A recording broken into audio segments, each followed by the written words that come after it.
الفاظ کے اعتبار سے طلاق کی دو قسمیں۔ نمبر 1 صریح، نمبر 2 کنایہ۔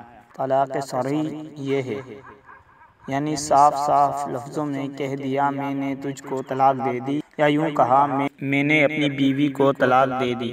غرض یہ کہ ایسے صاف الفاظ کہہ دیے جس میں طلاق دینے کے سوا کوئی اور معنی نہیں نکل سکتے، تو ایسی طلاق کو طلاق صریح کہتے ہیں۔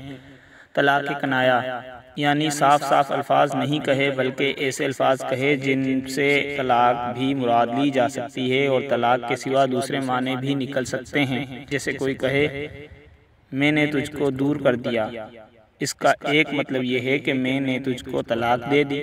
دوسرا مطلب یہ ہو سکتا ہے کہ طلاق تو نہیں دی لیکن اب تجھ کو اپنے پاس نہیں رکھوں گا، ہمیشہ اپنے مائکے میں رہ، تیری خبر نہیں رکھوں گا۔ یا یوں کہے مجھے تجھ سے کوئی واسطہ نہیں، مجھے تجھ سے کچھ مطلب نہیں، تو مجھ سے جدا ہو گئی، میں نے تجھ کو الگ کر دیا، جدا کر دیا، میرے گھر سے چلی جا، نکل جا، ہٹ دور ہو، اپنے ماں باپ کے ہاں جا کے بیٹھ، اپنے گھر جا۔ اسی طرح کے دوسرے الفاظ جن میں دونوں مطلب نکل سکتے ہیں، اس کو کنایہ کہتے ہیں۔